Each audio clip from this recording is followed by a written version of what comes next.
Bonjour à tous, on se retrouve pour l'avant-match Manchester City-Real Madrid. Le match aller s'est terminé sur un pauvre 1-1 en vrai, enfin un pauvre. Dans le jeu ça allait bien, mais sur le score 1-1, c'est pas un score fameux.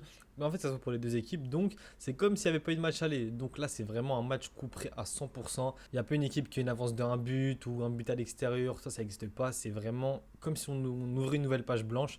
Donc ce match-là sera décisif pour les deux équipes en fait. Il n'y aura pas une équipe qui pourrait se dire ouais, je peux défendre un peu plus ou non, je dois attaquer plus. Les deux équipes devront se la donner, devront jouer pour espérer une place en finale en fait. On va parler vite fait du match aller. Donc comme je l'avais dit, pour moi, ça allait être très compliqué pour City si le Real venait à marquer le premier but. C'est ce qui s'est passé et ça a été compliqué pour City. Mais le problème de City au match aller, moi j'ai relevé deux gros problèmes, je pense. Après, peut-être que vous en avez relevé plus. Moi déjà, c'était en première mi-temps. City, déjà ils n'ont tiré qu'une seule fois. Déjà, ça c'est grave. Mais pourquoi ils ont tiré une seule fois? C'est qu'ils jouaient beaucoup à la baballe. Et pourquoi ils jouent beaucoup à la baballe? C'était pas que le Real il défendait bien, ok, d'accord, mais c'était pas en mode de City, je voulais jouer à la baballe juste pour le beau jeu, quoi. Non, j'avais l'impression que les joueurs de City craignaient le Real Madrid, sincèrement. J'avais l'impression qu'ils les respectaient trop et qu'ils avaient peur. Ben, quand tu le vois en Angleterre, quand tu les vois en Angleterre, comme ils jouent City, ils vont de l'avant, pas, ça envoie des passes de partout, ça fait des trucs de fou. Et là, contre le Real, ils étaient vraiment sur le. Ils avaient le pied sur le frein au cas où, tu vois. Et je pense qu'ils avaient peur, à juste titre en vrai, mais ils avaient peur de, je sais pas, de faire une attaque normale. Et le Real, ils sont très bons dans quoi? Dans le jeu de transition.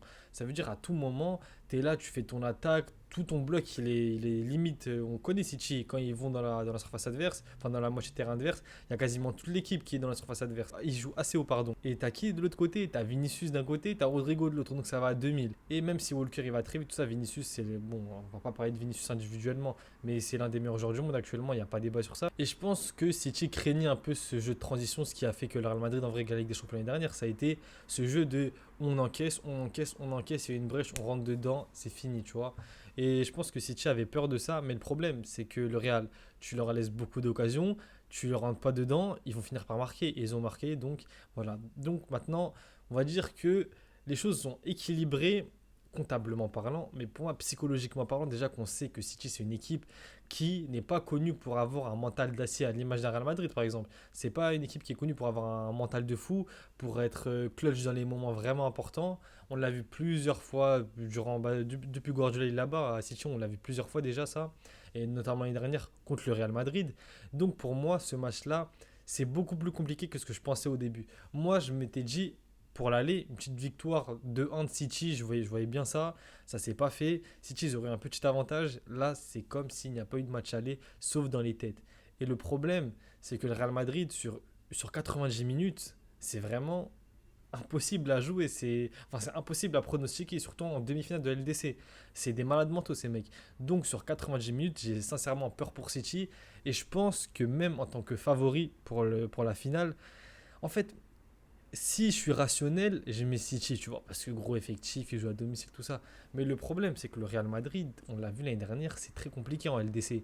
C'est très très compliqué de les jouer. Donc, sincèrement, pour moi, mon favori, c'est le Real Madrid maintenant. Parce que sur 90 minutes, sur 92 minutes, parce qu'avec on ne sait jamais, ça va vraiment jusqu'au coup de sifflet de l'arbitre, ça peut être compliqué. Si City ne marque pas encore, je dirais la même chose qu'au match aller, mais pour moi, c'est comme ça que ça va jouer. Si City ne marque pas rapidement et se met pas très vite en confiance, ça va être très très compliqué pour eux, hein. Autre point que j'aimerais aborder, c'est Pep Guardiola, qu'il arrête ses conneries, sincèrement, qu'il arrête ses conneries parce que au match aller, Bernardo Silva et Grealish, ils font une très bonne saison, c'est pas pour les critiquer, mais ils étaient catastrophiques au match aller. Bernardo Silva, il était à côté de son match, Grealish, j'en parle même pas, Carvajal, il l'a rendu fou pendant tout le match, et Grealish est rentré dans son jeu, tout ce qu'il faut pas faire en demi-finale de LDC.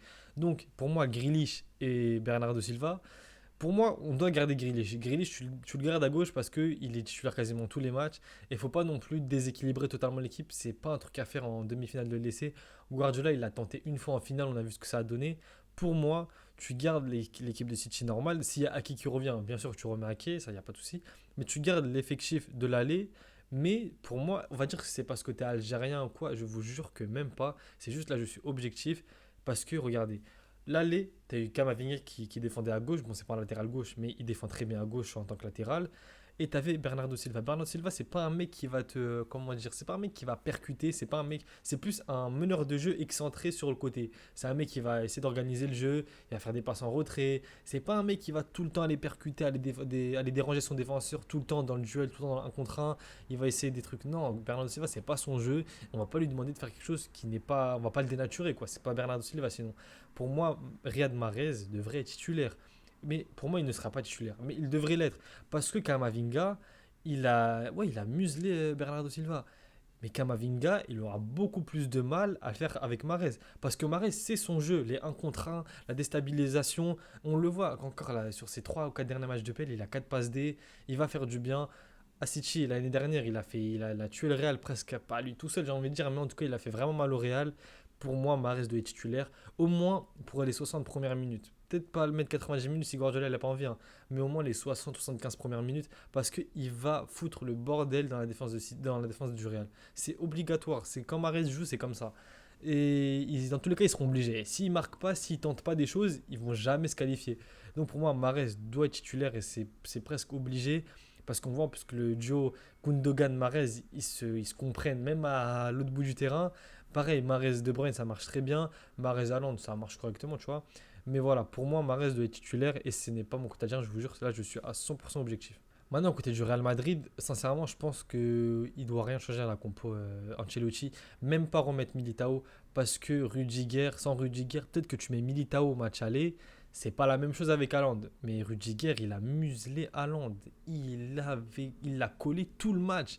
Mais vraiment, il le collait, mais au vrai sens du terme. C'est pas une image. Des fois, il y a une image où il y a la tête de Rudiger sous le bras d'Haaland. C'est une dinguerie. Le mec, il est fou, Rudiger. Et pour moi, il faut en plus un mec qui aime la bagarre. Vous m'avez compris. Il aime la bagarre dans le foot, quoi.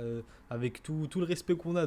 Voilà, c'est pas en mode pépé, mais voilà, Rudiger, il connaît ses limites. Mais du coup, ouais, Rudiger, c'est un mec qui aime le contact, il aime les gros physiques. Et il a un gros physique. Et Haaland en face, c'est quoi? C'est un Golgoth. C'est 2 Golgoth. Et pour moi, Rudiger, il faudrait le garder. Rudiger là-bas, ça a très bien marché. Carvajal en LDC, même s'il a chié comment ça s'appelle? En championnat, en LDC, c'est Carvajal, hein, rien à dire. Il en a gagné 4, je crois, ou 5 déjà.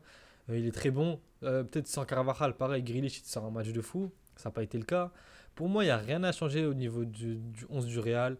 Et en fait, le Real, le problème, c'est ça. Faut pas les mettre en confiance, faut pas trop les respecter. Tu peux en mettre un, 2, 3, 4, 5, autant que tu peux, tu les mets. Quand tu as les occasions, faut les planter. Et voilà.